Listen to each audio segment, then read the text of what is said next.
how do you end your emails? Sincerely, best, or warm regards? So I don't really do any of those. If I had to pick, I would.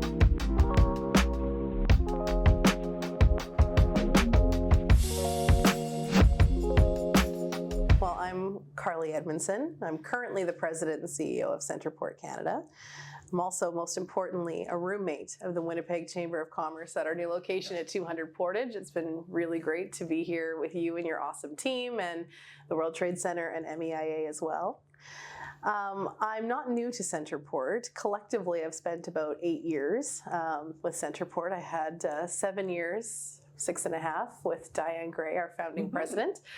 Then I spent some time in some other industries, and then about 18 months ago came back in this seat. So it's been nice to come home to the inland port and continue to see what's going to happen at the next chapter.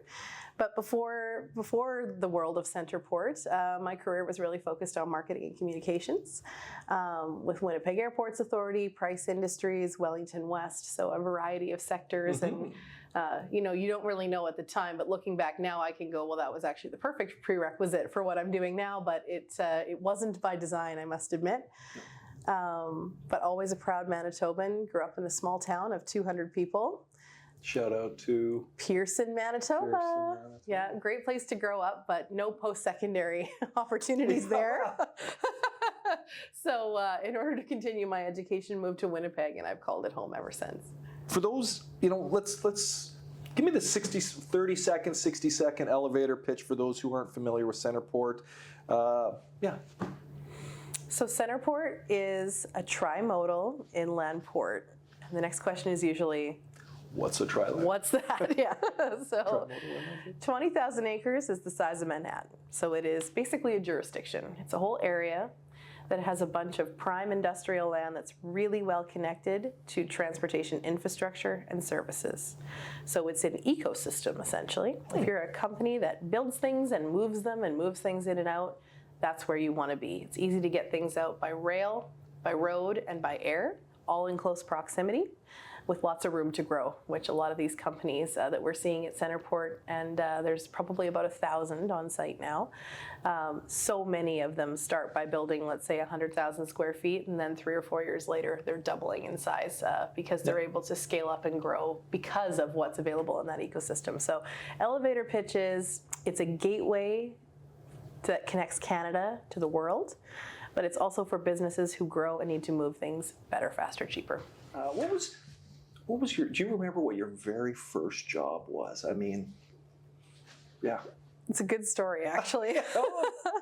So, as I mentioned, town of 200. There actually were lots of employment opportunities for young people there, so I have nothing to say about that. There were lots of ways to get work experience in Pearson. But my first job was quite entrepreneurial, thanks to my father. So, we don't even have a stoplight in Pearson. 2 stores, a food store and like a hardware / liquor / gas station type store. The one store that sells everything. Yeah, in that besides town, right? food, yeah. Yeah. But at the time, when I was growing up, there was no ice machine in Pearson. So if you were having a social or a gathering and you needed bags of ice, you either had to drive to a nearby town about 20 minutes away, or you could call Carly, and my dad and I had a very manual ice business where we had like 40 ice cube trays and a dedicated freezer. And we would take the ice out, we'd bag it, and for $2 a bag, you could come to my garage and I would hook you up. I needed time. I needed time on pre-orders. So if you were having a large social, you had to give me some notice. But that was my first kind of hustle in Pearson, the ice business. And then unfortunately, the co-op in town did get an ice machine. Oh, you weren't able to scale up in time. No, it put me out of business, but it was a good lesson because, the most efficient way should win. It was easier for the machine to do hundreds of bags of ice than me and my dad with a hose in the garage. Yes. Your first experience, though, as a small business entrepreneur, and it is, of course, the day we're shooting this is Small Business Week, so perfect. It's great that your roots you come by them honestly, small town, and very much an entrepreneurial pursuit. May I ask what your family was? Were they agricultural producers? They were one of the only non-agricultural producers in Pearson, teachers actually. Oh, okay. So my dad was the principal of Pearson School, which was the school for all the towns around Pearson. Yep. 150 kids, K to 12 at the time. And then my mom was the resource teacher. So I spent a lot of time with my family. We were together at home. We were together at school. Mm-hmm. And with my dad being the principal, I was, extremely well behaved, very studious. Yeah, it must be a little bit hard to be the daughter of, the person in charge of the school. And I guess you never had to hear that. Wait till your parents find out when you get home, kind of thing, right? I actually honestly didn't get in trouble that much, but one time I did. I was writing notes when I wasn't supposed to be. Back in the day, before phones, we physically had to write out things. Yes. To explain what a note is. And I was caught, and the content of the notes did have to do with a boy that I was interested in. And so I got in trouble. I was given detention. And then my dad said to me, and so that's your punishment at school, and we will deal with the BS that was on that note when you get home. So that's the only time the lines got a little bit blurred. Yes. I myself was a straight A student, never got in trouble. That's what I imagine. Yes. Let's flash forward, of course, to where you are today. What's one of the biggest challenges, though, in your role right now? I mean, we're seeing CentrePort grow and expand, more and more. It almost seems like it's a weekly occurrence where there's an announcement of a development at CentrePort. And I say that with admiration because it goes to show just it's taken 15 years to get to where we are today, but the payoff is starting to really become self-evident just with the successive announcements. So, yeah. So, yes, I agree with you that people are understanding the momentum now, and it's so gratifying for those of us who were with CentrePort during the conceptual visioning time of CentrePort. I mean, the first 10 years were about getting infrastructure in place, and a lot of that the average person couldn't see the evidence of it because literally pipes were being installed underground for water and wastewater, or a highway was being built, but it wasn't clear what it was connecting to because there was just a lot of fields around it, like what's going to be here. Mm-hmm. Now when you drive through CentrePort and you see over 3 million square feet of new industrial buildings that have been constructed, 7 sold out industrial parks, the equivalent of just shy of $800 million in construction permits that have come out of the ground in the last 5 years. If you build it, they will come has come full circle. If you build smart infrastructure, private industry will invest. So I think now it's easier for people to understand it because they can see it. It's not mm-hmm. just this idea with these kind of infrastructure pieces that it's not clear how they fit together. Yeah. You're not having to show artistic renderings of everything as you drive around. See this empty field? One day it'll be this. That's right. So the vision is a reality now. So then I think it's a natural start of a new chapter for us.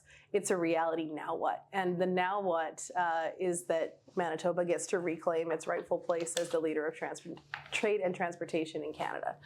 It's our destiny, and I like to say that, but it is. It's our birthright. We're right in the middle. We were always meant to be the center of trade and transportation, Chicago of the North, the intersection of 2 rivers. This is what Winnipeg was always imagined to be. So, some things have gotten in the way through history, wars, strikes, things like that, Panama Canal. But what's stopping us now? Nothing. And we get in our own way a lot of the time. And I think that's changing, which is wonderful to see people embracing big ideas. So when I think about what the challenges are going forward, it's how do we keep telling that story nationally and internationally so that when people think about gateways in and out of Canada, they're not just thinking of the seaports. They're also thinking of a Manhattan-sized inland port with amazing infrastructure, clustering of services, access to materials and labor. It's all right here in the middle of Canada, an hour north of the United States. So how do we make sure that people start to see CentrePort and Manitoba as that gateway connecting Canada with the world? Well, I know when we were in Washington as part of the Premier's delegation down there, first foray in a number of years into the U.S. to remind our American cousins that we're here. We've got a lot of the the things they need, in particular around rare earth minerals, critical minerals, clean energy, and such. CentrePort was always part of the conversation, because it's like, how do you move those materials, be it raw materials or finished products, to the United States. And so it was a great opportunity for us to talk about CentrePort and the work that's being done. And I want to commend CentrePort too. And I'm not trying to do a commercial for CentrePort here, but oh, please, go ahead. but when I look, CentrePort in some ways is the story of Manitoba. You highlighted that by Chicago with the North and the meeting of the rivers. But when you think about it, for a long time we talk about Winnipeg as being, it's geographically isolated from the next largest urban center, being Minneapolis, 7 hours away. We're in the center of everything, but far away from major population centers. And that sounds like it's a negative, but it's an advantage that CentrePort has actually realized and cultivated into a strategic advantage for us, because now, we're in the center of it, but that means we're in the center of opportunity for you to move goods quickly, efficiently. The future that CentrePort represents in relation to the Hudson's Bay and Churchill. I was just in Ottawa talking with, did a day on the Hill with the Canadian Global Cities Council, of which we're a member, and, met with Minister Champagne, Minister Anand, and Minister Fraser, Minister Miller, and anytime economics came up, we talked a lot about the supply chain, the reliability, the trade enabling infrastructure. And I always wanted to remind them that, yes, we understand Port of Vancouver is very important, Port of Montreal, very important, Halifax. Even Thunder Bay came up, but I just kept reminding them one of the fastest ways to some of our key markets outside of the United States is actually north. And there's no better place than Churchill. And that, again, allows us to leverage CentrePort. And I think we, as Manitobans, need to continue to press that message with government is Churchill, CentrePort, Manitoba strategic hub that's going to be able to move those. Yes, forward. And we're lucky to have partners like you and many others who've taken some ownership of these pieces of infrastructure that can be a game changer and helping to tell that message. I also think Manitobans, for those who maybe haven't embraced that messaging the same or might have some doubts, I see so much of early CentrePort in Churchill when I talk to the team there.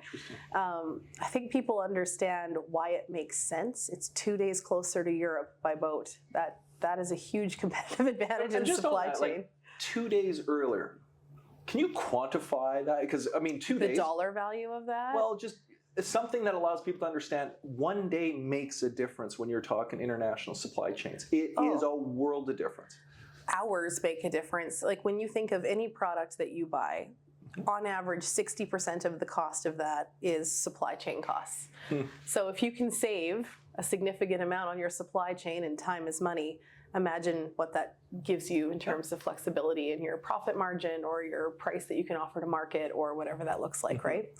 So it is hugely important. And actually, while we're on the topic of Churchill, I understand the Panama Canal is quite challenging right now. It's losing water. Ships are sitting longer and waiting. And again, time is money. So there's also a frustration that could be alleviated by another option. So it's not only that there's compelling evidence to use it because it's better, faster, cheaper.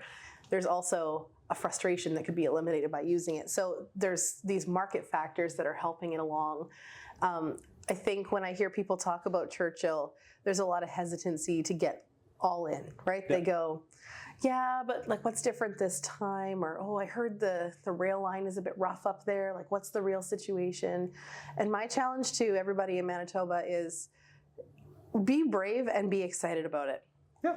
It's a lot easier to point out all the reasons why it won't work or to say, oh yeah, I don't think that's going to happen. That's a very safe thing to say because it's always easier for something not to happen than to happen. Yeah. If you don't think it'll happen and don't do anything, you'll always be correct, as they say, right? Exactly. Yeah. So when I see how many people are behind the CentrePort message now that they can see it and how excited they are and how much economic growth has happened as a result of it, Churchill will undoubtedly be the same thing. They're just kind of where we were 15 years ago, where they're They've got a great asset there. They just have to update it. They've been putting in tons of updates. The rail is 2.5 hours faster than it was a couple years ago. Their freight volumes are up 160%. Yeah, they still have a long way to go, but all the indicators are there that progress is being made. And the best thing that we can all do to make sure it continues to be prioritized, not just by Manitoba, but by Canada, is to believe in it, support it, and be excited about it, because I think it's only going to help it get there faster, which is good for all of us. A win for Manitoba is a win for Canada. And, just even if it wasn't faster, better, cheaper, which it is, it's still, we need safeguards. We need to make sure that we have a release valve when we do have blockages at these major ports. And that's one of the things we've been pressing the government is they celebrate all these agreements we sign around the world. I think the minister noted that Canada is the only country in the G7 to have free trade agreements with all the G7 nations. Great, but if we can't move product to market reliably, quickly, and efficiently, and at competitive prices, it doesn't matter how many agreements we have. It really doesn't. So all that to say, we've talked a lot of shop, but let's Yes. kind of get personal. Okay. What surprises people the most about your current role, profession, career? Like when you talk to your friends about what you do, what kind of catches them? Like, wow, I didn't know that. I think for people that know me well, there isn't a lot that surprises them, because I think I'm where I'm supposed to be. Like my skills and my passion for CentrePort nicely aligns with the role that I'm in now. But I think for people who maybe don't know me personally, I often get shocked when I say, oh, I work at this inland port. They go, oh, what's your role? I say, oh, I'm president and CEO. Really? Yeah, I get that a lot too. Probably for different reasons. Really?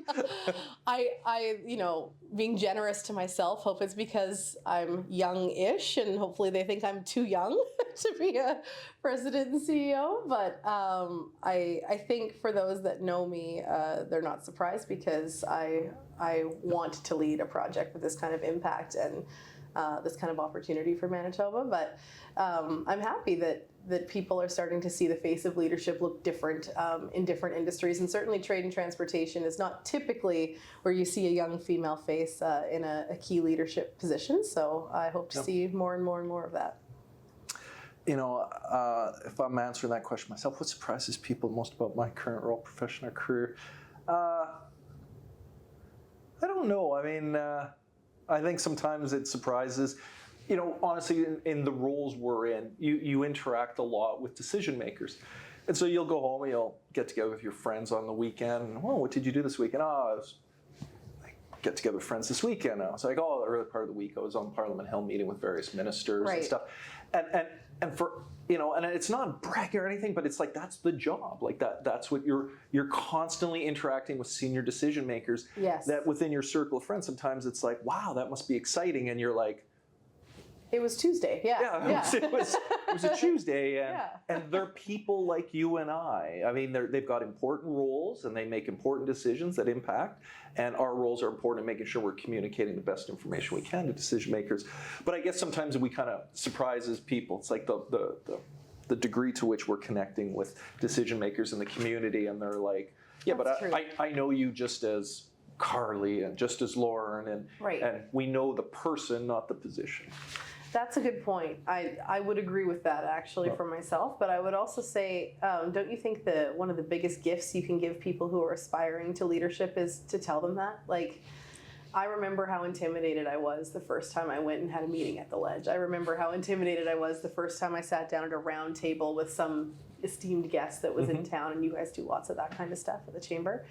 And then you realize they're just people. Everybody's doing their best, and no one is 1,000% qualified for what they're doing, right? No person can know everything. So I think that helps alleviate a lot of pressure that people put on themselves. And I think of myself looking at leaders when I was earlier in my career, thinking, well, they've got the answer to everything. They know exactly what they're doing. Yeah. I know.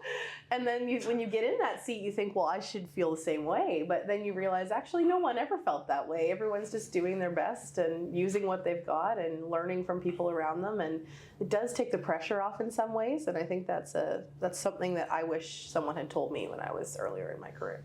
Okay, I want you to think of another piece of advice to someone that's thinking of getting into a leadership position like you're in, because you've offered some. I want to talk a little bit, kind of my thoughts on that, but I will say I want to pick up, you talk about no one's 100% ready for the job when they move into it, and you talk about, younger women you want to see move into these types of leadership positions, and I couldn't agree more with you on both those fronts. And people from all communities, historically marginalized, we need more of their voices in the positions of authority and decision making. And one way I think we as leaders need to make sure that we're helping that to meet that objective is to remind people you should never apply for a job that you're 100% qualified for. Mm-hmm. There's no growth opportunities. And if I waited for every job to be 100% qualified for, I'd still be in my first job. Right. Exactly. Delivering newspapers. Paperboy. Yeah, I love it. Oh, I tell you. But, you hear the imposter syndrome thing thrown around all the time, and it is intimidating. I mean, to this day, I've been in the role 9 years almost, and I still sit down at meetings, and I sit around the table and I see, people that I've admired for many years, and I see the success they've had in leading major organizations, companies, and levels of government. And then I look around the room and I'm going, I should just get people coffee. Yeah. Do I need water? Who needs a sandwich? Yeah, who needs, I'll take notes, whatever. And it's not false humility, it's just deep and, long-standing respect for the work they're doing. But at the same time, one of the fortunate things of being 9 years, I've seen people come in, I hope this doesn't come off disrespectfully, but I remember meeting current Mayor Scott Gillingham when he was vying to be a city councillor for the first time, and very capable individual at that precise moment. But also I remember the Scott Gillingham candidate for city councillor, and now I see Mayor Scott Gillingham and the growth, right, that we all do. And so it's just a reminder, it's like you should feel comfortable coming into any role, not being 100% comfortable, knowing that you'll grow into it, that you're going to make mistakes, you're going to excel in some areas and so forth. So that's kind of. But how do we support that as a society? Because we're very quick with cancel culture. One mistake and then it's over, right? And I think there's a lot of pressure on young people, especially, to curate this exact brand of who they are and always show that they're exemplifying every possible good thing and never portraying, growth. You have to be uncomfortable to grow, and you have to be willing to make mistakes to grow. So we need to make sure we're creating a safe environment for people to do that. And leaders too. I mean, it is scary to make a public mistake. People should be held accountable for their actions, most certainly, not suggesting otherwise. But I do think that we have to create some space for learning. We have to celebrate the journey as much as the result. Yes. And I am a big outcome person. It's not that I'm saying, but let's celebrate when someone learns something. Yes, they made a mistake, but they learned this. Let's celebrate that fact. Let's celebrate what that learning was, so that we remind people that success. There's one politician, I won't name the individual, who claims to have never made a mistake. And I was sitting there, I don't understand that concept. It's like, how do you know something's sweet unless you've tasted something different? How do you know you've been successful unless you've failed and you've struggled, right? And even if that were the case, how do you know how can you truly enjoy success if you've never tasted the bitterness of defeat and failure? So any other pieces of advice? Particularly, you talked about young women, but people from marginal, equity-deserving groups, or just those that have not historically held the positions of authority and decision-making. I think two things on that, and I don't pretend to be an expert in that area. I only have my experience to draw from. But I think figuring out your authentic way forward is a big piece of that. So I'm going to use the example. My predecessor, Diane, is an incredible leader. Anyone who's met her knows this. She is stoic. She is powerful. She is brilliantly smart. her and I are very opposite personality types. Diane's going to be watching this. Yes, she's going to listen to every word of this and let us know how we did. I've got a Diane Gray story. Yeah. She is a quiet, reflective, stoic person. I am effusive and emotional, and I'm a big connector and all those things, and both are right. So if I had tried to emulate Diane exactly, it would have come across disingenuous, because it's not who I am, and I think it's so much more impactful and powerful when people feel that it's authentic and genuine for who you are. So part one is, take cues and lessons and mentorship from those around you, but also be clear on who you are, because if you're busy trying to be someone else that you admire, it's not going to work. It only works for that person because they are who they are. Yeah. So that's one, like the power of who you are is part of what's going to make you effective. But then my other advice in the same note is seek intentional leadership development. Because I also think there's a belief that at a certain point in your career, you just are a leader. Yeah. It has emerged from within you. Yes. Yeah, exactly. And I think I really felt confident in my leadership when I started working on it and carving out time specifically for it. I had titles that made me leaders before I sought out some training and some intentional time around developing that and my intentions around it. So I've worked with a coach, I've taken different classes, I've done my own reading, things like that. Yeah. I think that's really important because it doesn't just happen by magic. You do have to have an intent, and for me, specifically who I am, I'm bubbly, I'm happy, I'm effusive, that's who I am. But I also don't want that to ever undermine the integrity or the seriousness of the work that I'm doing. So I've spent a lot of time thinking about how do I do things in a way that are true to who I am and authentic, but that also prioritize urgency or prioritize accountability and don't focus on other people's comfort, but instead on the result I'm trying to create. So that intersection is really important, and my advice is start developing those skills and spending time thinking about that if you want to be a leader, and don't expect it just to emerge from you when it's needed. I'll say, there's a few things that were bouncing around my head as I was listening to your responses, and in many ways it's a constant struggle for myself. Because I kind of feel like I'm Will Ferrell in Old School, not in the sense Where is this going? Yeah, exactly. I know. Because people that know me know I don't take myself too seriously. I like to have fun. I don't, the work we do here at the Chamber and the role I'm in is important. But at the same time, we're part of a much larger ecosystem, and we're all in this together, and I just try to ratchet down the stress levels by just reminding people, look, we're not doing surgery here. Lives are not hanging in the balance. We do important work, but just breathe, and don't take yourself too seriously. But why I say I feel like Will Ferrell is because sometimes I can be just, how you're talking bubbly. I guess I am as well, and like to joke around. But then you remember the scene in Old School, if you've seen the movie, where he goes to do the debate and all of a sudden it's just boom, and he snaps into it, and he delivers an eloquent rebuttal. And, I feel like I'm kind of like that, like, okay, it's game time. When you sit down and you're sitting across from the Premier, the Mayor, the Prime Minister, it's serious work now. So know what people are looking to you for in that moment and be prepared for it, right? But I thought we were going like streaking in the quad. No, no. I'm happy. It's a different podcast. No. Okay. No. Might have to cut that. Sorry. Yeah.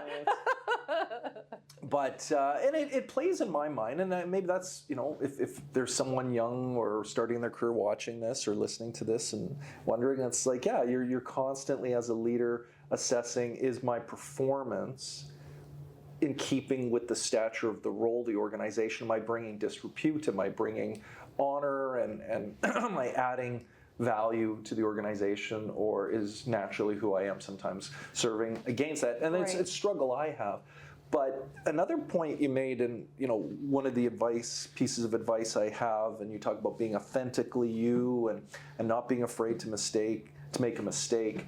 And I've started using this phrase a lot, is especially for people starting their careers, is remember, do you have a point to make, or are you trying to make a point? Yeah. Because I've sat in meetings and you just listen to the person, you're like, you're trying to make a point because you're worried about what people's perceptions of you if you don't say something. Pressure to contribute. Yeah. And it leads to my other thing. It's like, and I did take a leadership course, and one of the things that I really emerged from it, it was transformational for me, is as a leader, focus more on your character than your reputation, because you can't control your reputation. Ooh, I know there are people out there that have a wide variety of thoughts on my leadership, on who I am. I imagine the same, right? Some are watching. I think all leaders are subject to that, yeah. So you can't control that. Even if you perform exceptionally, they're going to have varying degrees of thoughts on your performance. But your character is fully within your purview of control. So focus on that. And then people will know, they might not like you, they might not think highly of a decision you made. But if your character is your character, I mean, it'll shine. And the people that matter won't care about your reputation, and the people that don't matter care about your reputation. So you just kind of have to, back to your point, be authentically you and own that space. Be comfortable in your own skin and recognize that's going to sometimes lead to failure, challenges, reputational, and so forth.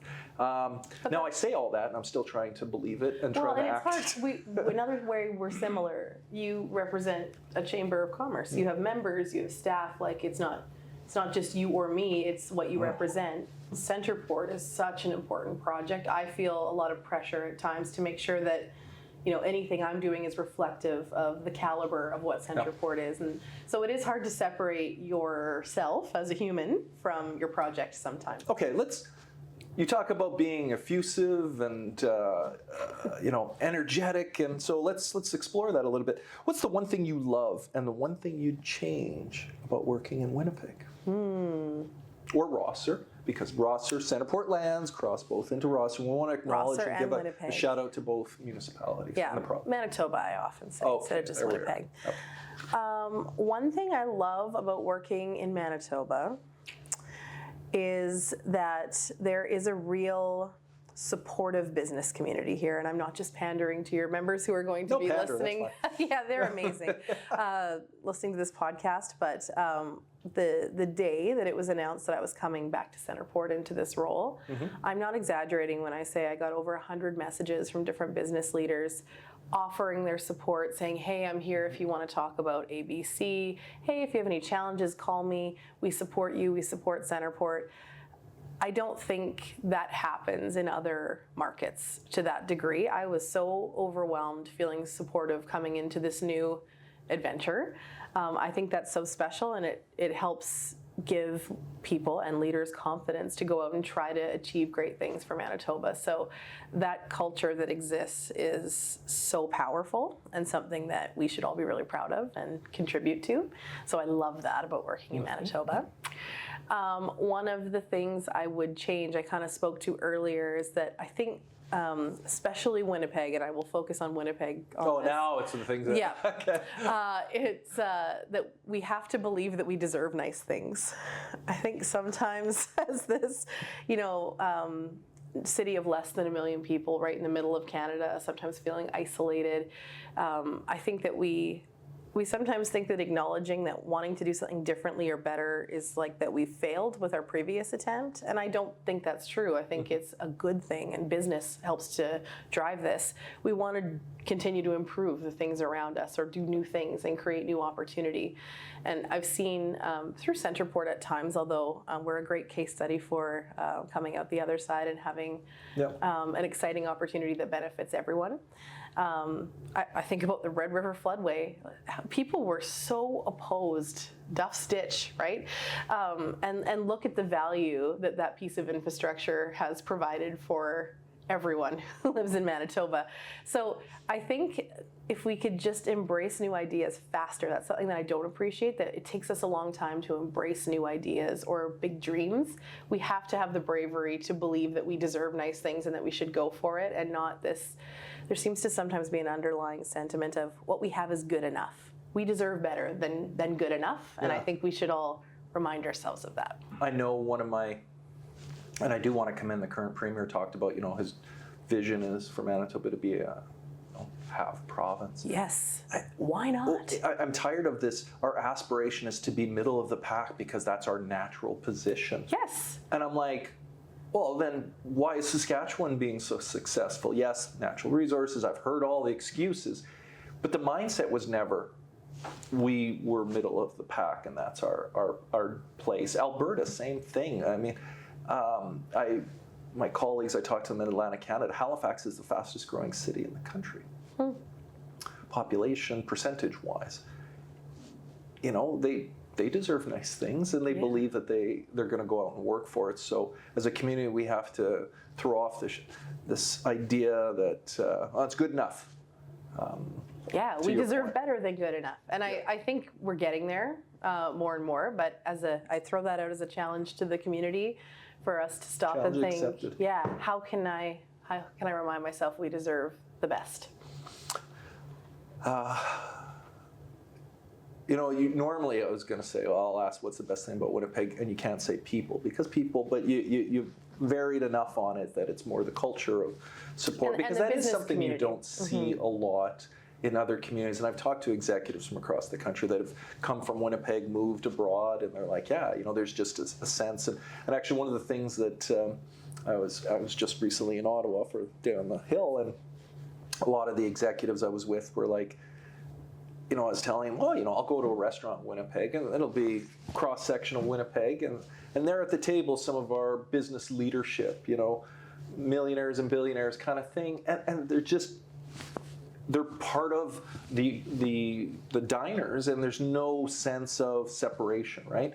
We're all in this together, and so that's kind of speaks to that support, and maybe that's a function of our isolation, and to me, you mentioned the floodway. The flood of '97 to me was the ultimate demonstration of we're all in this together. Yes. Because I saw people from all walks of life out there pitching, throwing sandbags, doing their part to save people's homes they didn't even know. Didn't matter how big the house, small the house was. It was just a house that someone lived in that needed saving. And I mean, that really typifies, I think, the Manitoba culture and experience.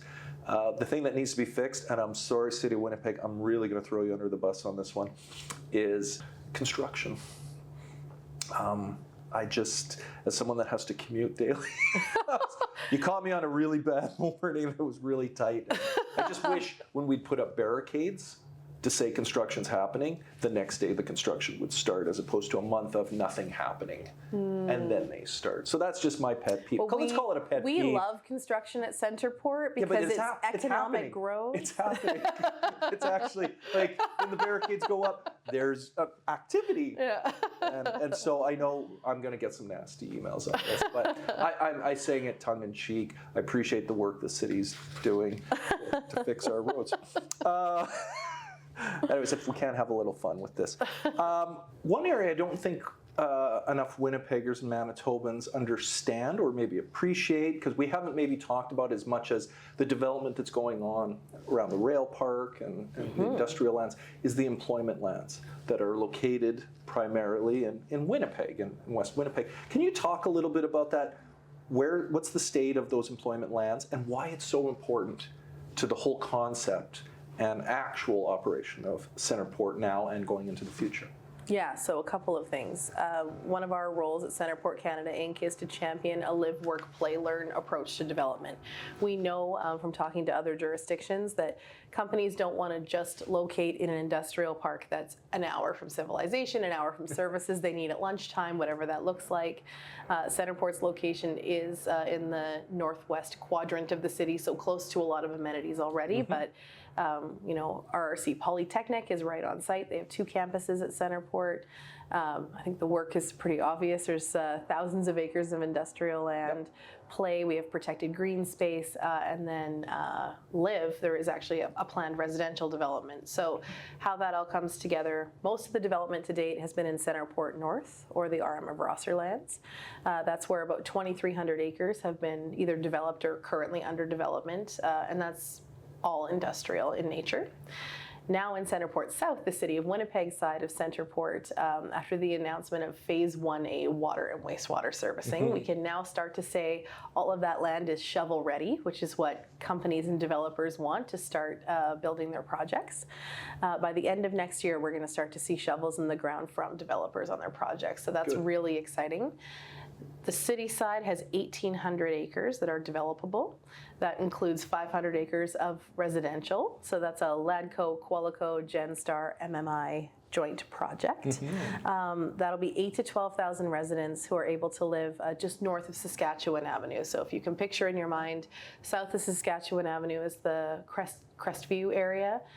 St. James development basically stops at Saskatchewan Avenue because that's where water servicing stops. So now that the water servicing is moving in, it'll be a nice infill development. It also will bring 8,000 to 12,000 employees to the area where all of these companies are going to be building operations.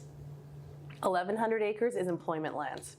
So industrial and as well an airport, Winnipeg Airports Authority has an air serviced piece of land, about 300 acres I believe, that will be developed for companies that need unparalleled access to the airfield. So what is an example of that? Pharmaceuticals, something that's temperature controlled that has to go fast, another cargo carrier maybe. All of these companies can look at those 1,100 acres of industrial space and say, I could build a factory here, I could build a distribution center here, I could build an office here, and I know with confidence that my labor pool can definitely live nearby as part of one planned project. So it's not only about creating employment opportunities, which creates tax dollars, which creates money to help pay for the social services that everyone needs. So the economic horse that's pulling the social cart. Yes. I've heard that somewhere. Yes, I say CentrePort's the lead stallion. Pegasus. Oh, I love that. Unicorn. Well, wasn't it just a flat or was it maybe both. I can't remember. But that's why employment lands are important. They drive new tax dollars and they also drive new opportunities for companies and for employees. Before we go to the rapid fire section where we get to know things, pivotal information like coffee or tea, cat or dog, you're our luncheon speaker in November. Mentioned that at the top of the podcast. Really excited. I mean, one of the things we love to do at the Chamber is just showcase all that's right and that's really clicking in our community and the people who are spearheading those efforts. So really excited to welcome you to the stage. Tell us, why should people come and what are they going to be treated to when they sit there and you take the stage? Well, thank you for the opportunity to come on the Chamber stage. I think year over year it becomes more and more prestigious to get that chance. So we are, our whole organization is really excited about this opportunity. We just really want to celebrate with the business community, talk about how we got where we are today, what's next, some of the fun stories and lessons that we learned along the way, what we're hearing from others about how they see Manitoba through the lens of CentrePort. And people should expect, I hope, to come out feeling proud of this thing that is a part of all of us. This is part of our community, and we couldn't do it without the support of the community, especially the business community, and understanding the opportunities that might exist for their business specifically because of all of the new development and companies that are locating at CentrePort. All right, so please check out the Chamber website, get your tickets right away. It's going to be a hot ticket. Okay, rapid fire. Okay. Just go with your gut. Don't. I'm an overthinker, so I've already analyzed these. In office or remote work? In office. I thought it was rapid fire. I actually hybrid. Hybrid. But there's so much context that comes from face to face and connection, so I prefer that. And I love my team. I love seeing them. I agree, and one of my best parts of the day is when people walk by my office like yourself, it's like, hi, and it's just that human connection that you just can't get. All right, work-life balance or work is life? I don't like either of those. I like, I'm making my own. I think work-life harmony. Balance is, I think, almost impossible to achieve. There's no such thing as perfect balance, so harmony of the two is important. Yeah, when I was looking at these questions, I was like, I couldn't answer either or. Like, I think work is life when I'm at work and I'm focused on work, and then life is life when I'm not working. And sometimes the majority of your day is work or the majority of your day is life. But at the same time, now I'm over-explaining this. That's why it's harmony, though, because there's going to be days where it's out of balance, and there's going to be days where that scale tips. Yep, fair enough. LinkedIn networking or networking events? Events. But I do like LinkedIn. Yes. But I choose face-to-face. I love LinkedIn. It's my new Twitter, if you will. I refuse to call it X. But coffee or tea or other? Oh, coffee. Coffee. I know. I don't know how. Sorry for all the tea drinkers out there. All my family's tea drinkers. And I'm just like, it's me coffee. I don't dislike tea, but like, you need the coffee. Yeah, no, I don't get tea. Yeah. Sorry, I'm going to get all these angry things. All our members that sell tea will be, I hate you. Sorry, I'm just a coffee guy. Meeting or email? Meeting. No, this is where we separate. Oh. Yes. See, and it's a function of email? I'll meet, and unless I've written it down, I'm on to something else, and then I have a tendency to potentially forget. It's for your own like capturing of details. Yeah, and I catalog all my emails, much to the chagrin of my IT people, because they're like, you've got 6 trillion gigabytes on. Yeah. Well, I get email or call. I guess call. Call. Yeah. See. I just like the nuance of human interaction. I think it's hard with email. You know, my friends actually now, they're like, I'd say call me, but I know how much you hate talking on the phone. I call you all the time. No one ever told me that. But not on a personal level, like professional. I love doing the call. But like my friends, it's like, just come over or I'll see you tomorrow. I don't want to spend half an hour on the phone talking, catching up. I'd rather do it. Do you feel like that's because you spend your whole day doing that? I think so. Yeah. Like if you didn't have an office job, I wonder if you'd feel different about that. Yeah, maybe. Anyway. I'm gonna have to. Okay, how do you end your emails? Sincerely, best, or warm regards? So I don't really do any of those. If I had to pick, I would choose warm regards. But I'm usually a thanks. Thanks, Carly. Yeah. I don't do warm regards because I don't know if there's a cold regards. So. I'm going to start using cold regards, Carly. I'm really angry with you, so cold regards. Yeah. But I just regards, or once in a while sincerely. But it's amazing because I remember a time when, I know this is supposed to be rapid fire, but we're going to unpack it a little bit. When we first started doing email, when email was a new thing and the idea was it's electronic mail. So you had to compose your emails like it was a letter. Oh. So you will see a lot of my emails, not always, but 90% of them will be constructed, structured in a fashion that it would be, you could clip and paste and put it into a letter. Oh. This is just the way I was trained. Okay, I'm going to throw a one in here because my staff love this one. This is the most important rapid fire, bar none. This is the definitive one. 1 or 2 spaces after a period. 1. 2. It's always 2. No. Why is this? Oh. It's obsolete. We're gonna fight, but it's true. 1. 2. 2 comes from typewriters. You know what? 2 acknowledges that we should take time to have space, to have creative energies between. Oh, I see. Please save all your communications and admin people time that they don't have to search for double space and replace with 1. Just 1. No, I do double space. But now the system fights me, right? So you're constantly doing 1 space. Technology's taking over. Yeah. Anyways, with that, Carly, if not informed, at least you were entertained. Yeah, I hope so. Right? Thank you for being on the podcast. Thanks for having me. Again, please make sure to come out in November. Join us for a celebration of CentrePort, all the 15 years, the story of CentrePort.